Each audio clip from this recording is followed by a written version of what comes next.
Sebelum dunia mengenal nama Indonesia, kepulauan ini telah menjalani perjalanan sejarah yang sangat panjang. Wilayah yang kini disebut Indonesia dahulu dikenal sebagai Nusantara, sebuah istilah yang tercatat dalam Kitab Negara Kertagama pada tahun 1365 Masehi. Namun jejak kehidupan di tanah ini jauh lebih tua dari istilah tersebut.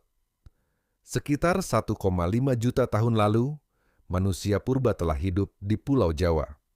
Penemuan fosil oleh Eugene Dubois pada tahun 1891 di Trinil memperkenalkan dunia pada spesies Homo erectus yang kemudian juga ditemukan di kawasan Sangiran.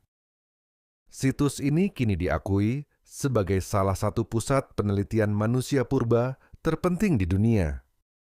Temuan alat batu dan fosil menunjukkan bahwa wilayah Nusantara bukan daerah terisolasi, melainkan bagian penting dalam sejarah evolusi manusia. Memasuki sekitar 4.000 tahun lalu, gelombang migrasi besar dari Asia Timur membawa bangsa Austronesia ke kepulauan ini. Bukti linguistik modern menunjukkan bahwa ratusan bahasa daerah di Indonesia berasal dari rumpun Austronesia. Mereka membawa teknologi perahu bercadik, sistem pertanian padi, serta tradisi maritim yang kuat. Dari sinilah identitas masyarakat kepulauan mulai terbentuk sebagai bangsa pelaut dan pedagang. Pada awal Masehi, wilayah Nusantara mulai tercatat dalam sumber-sumber Tiongkok dan India. Letaknya yang strategis di jalur perdagangan antara India dan Tiongkok menjadikan kepulauan ini pusat pertukaran komoditas, terutama rempah-rempah, seperti cengkeh dan pala dari Maluku. Rempah-rempah ini sangat bernilai di pasar internasional dan menjadikan Nusantara bagian dari jaringan ekonomi global kuno. Sekitar abad keempat Masehi, muncul kerajaan bercorak Hindu tertua yang tercatat dalam sejarah Indonesia, yaitu Kutai di Kalimantan Timur. Bukti keberadaannya adalah prasasti Yupa yang ditulis dalam bahasa Sanskerta dengan huruf Pallawa. Prasasti tersebut menyebut Raja Mulawarman dan menunjukkan adanya sistem kerajaan yang terorganisasi dengan baik. Hal ini menandakan bahwa pengaruh budaya India telah berakar kuat di Nusantara. Tidak lama kemudian, di Jawa Barat berkembang kerajaan Tarumanegara pada abad ke-5. Prasasti Ciaruteun dan Tugu menyebut Raja Purnawarman sebagai penguasa yang membangun sistem irigasi besar. Infrastruktur ini menjadi bukti bahwa masyarakat Nusantara telah memiliki kemampuan teknik dan administrasi yang maju. Memasuki abad ke-7, muncul kekuatan maritim besar di Sumatera, yaitu Sriwijaya. Prasasti Kedukan Bukit bertahun 600. 83 Masehi menjadi bukti pendiriannya. Catatan pendeta Tiongkok Ai Tising menyebut Sriwijaya sebagai pusat pembelajaran Buddha internasional. Kerajaan ini menguasai jalur perdagangan Selat Malaka dan menjadi simpul penting dalam jaringan perdagangan Asia Tenggara. Dominasi maritim Sriwijaya menunjukkan bahwa kekuatan Nusantara tidak hanya berbasis daratan, tetapi juga laut. Di Jawa Tengah pada abad ke-8 dan ke-9, berkembang kerajaan Mataram kuno yang meninggalkan mahakarya arsitektur dunia, yaitu Candi Borobudur dan Candi Prambanan. Borobudur yang dibangun sekitar tahun 800 Masehi adalah salah satu candi Buddha terbesar di dunia. Relief-reliefnya menggambarkan kehidupan masyarakat saat itu dan menunjukkan tingkat seni serta spiritualitas yang tinggi. Prambanan, sebagai kompleks candi Hindu terbesar di Indonesia, memperlihatkan keseimbangan antara pengaruh agama dan budaya lokal. Pada tahun 1293, berdirilah Majapahit di Jawa Timur. Di bawah kepemimpinan Mahapatih Gajah Mada, Majapahit mencapai puncak kejayaan. Sumpah Palapa yang tercatat dalam Pararaton dan Negara Kertagama menyatakan tekad untuk mempersatukan Nusantara. Wilayah pengaruh Majapahit meliputi sebagian besar Asia Tenggara Maritim. Konsep Nusantara sebagai satu kesatuan politik mulai terbentuk pada masa ini, meskipun belum dalam bentuk negara modern. Seiring waktu, pengaruh Islam mulai masuk ke Nusantara melalui jalur perdagangan pada abad ke-13. Bukti arkeologis penting adalah makam Sultan Malik Al-Saleh di Aceh bertahun 1297. Kerajaan Samudra Pasai menjadi salah satu pusat awal penyebaran Islam. Proses Islamisasi berlangsung relatif damai melalui interaksi dagang, perkawinan, dan dakwah budaya. Selanjutnya muncul Kesultanan Demak, Aceh, dan kerajaan Islam lainnya. Memasuki abad ke-16, bangsa Eropa datang karena tertarik pada rempah-rempah. Portugis menaklukkan Malaka pada 1511. Disusul kedatangan Belanda pada 1596. Pada tahun 1602 didirikan VOC, perusahaan dagang yang diberi hak istimewa oleh pemerintah Belanda untuk memonopoli perdagangan di Asia. VOC menerapkan politik monopoli dan kekerasan untuk menguasai sumber rempah. Setelah bangkrut pada 1799, kekuasaan diambil alih langsung oleh pemerintah kolonial Hindia Belanda.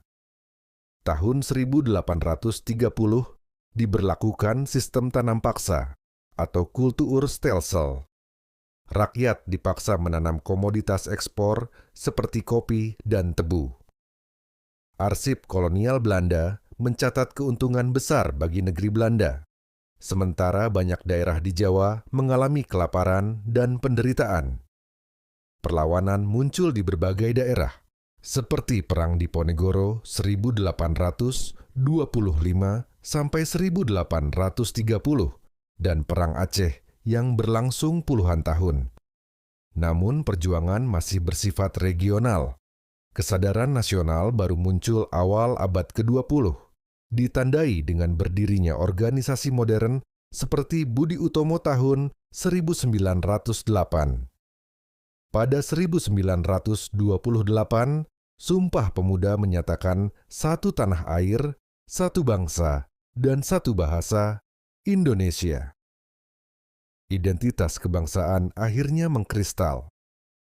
Tahun 1942, bala tentara Kekaisaran Jepang mengalahkan Hindia Belanda dalam waktu singkat.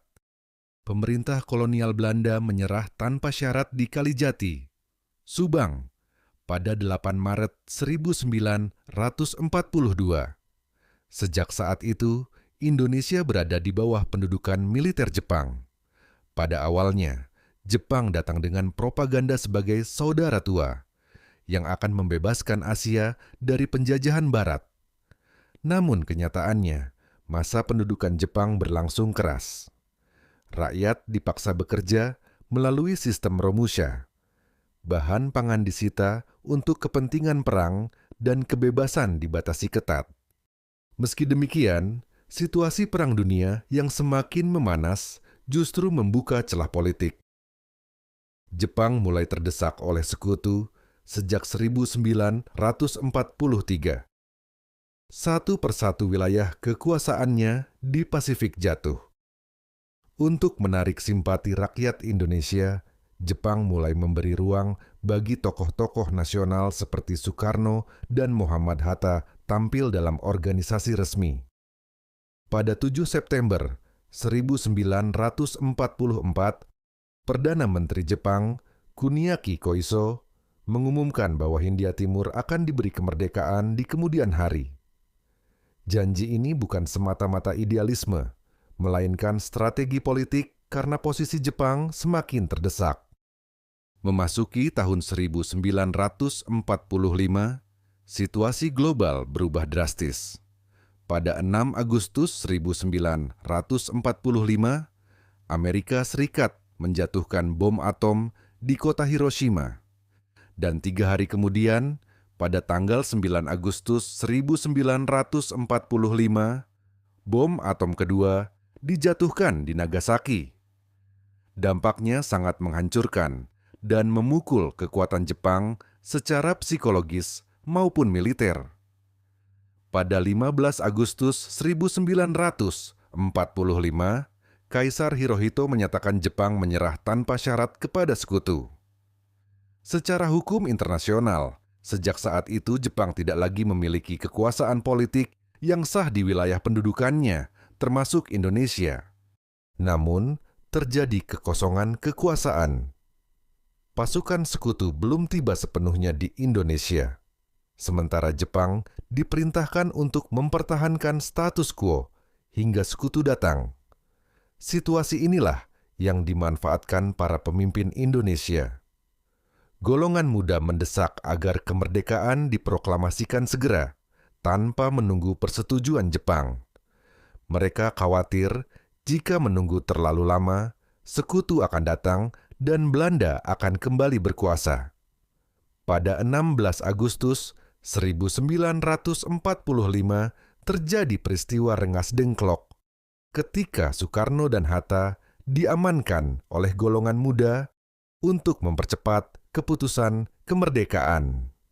Setelah kembali ke Jakarta dan melalui perundingan intensif, teks proklamasi disusun di rumah Laksamana Maeda.